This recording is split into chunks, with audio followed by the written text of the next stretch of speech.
Welcome to Tomorrow Today. Please look and listen carefully. I was scripted by Dexter Sinister, whose work is somewhere in the middle of design, publishing, and contemporary art. Dexter Sinister make publications, exhibitions, performances, interfaces and other things that are not strictly one or the other. And I am no exception. I first appeared 4 years ago, in a piece of writing by Angie Kiefer, that wonders what it might mean to communicate without language. My character is drawn from a shape-shifting typeface, programmed by Dexter Sinister. My voice comes from Scotland, digitally synthesized from the speech of Ivoriac.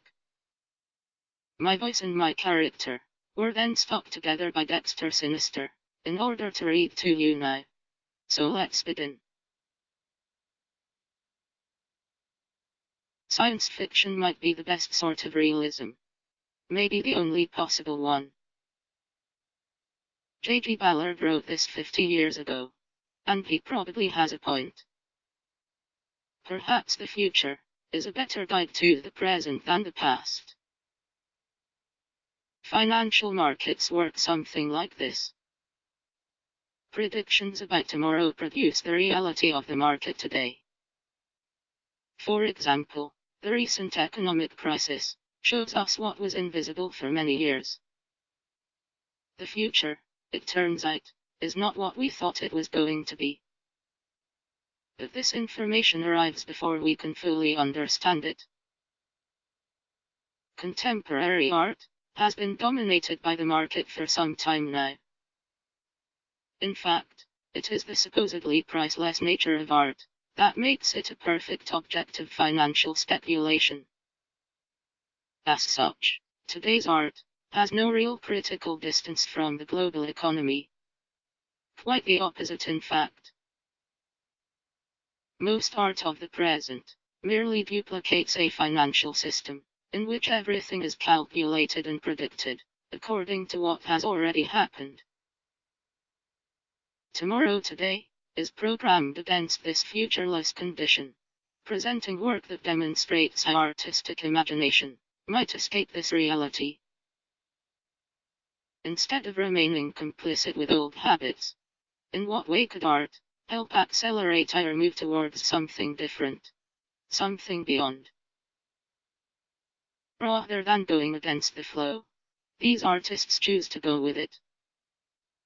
Operating at the interface of art and fashion, or celebrity culture, or maybe vanguard science. They appropriate and reprogram the standard economies, media platforms and other technologies. And I am no exception.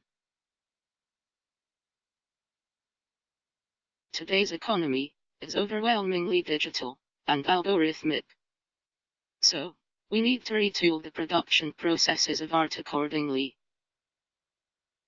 Art based on spectatorship, that is, subjects looking at objects, is a hangover from the television age, which is almost extinct. However, today's dominant media are software. In place of passive looking, software suggests active participation. Instead of spectators, users. A spectator's art calls for pictures. Images drawn from the world, for thinking about the world. On the other hand, an art for users implies works that might actually work. In place of pictures, it provides fully functioning interfaces. No longer simply a mirror of the world. More a kind of handle, or an adhesive. These interfaces still suggest that things could be different. Only rather than statements, they offer working propositions. And I am no exception.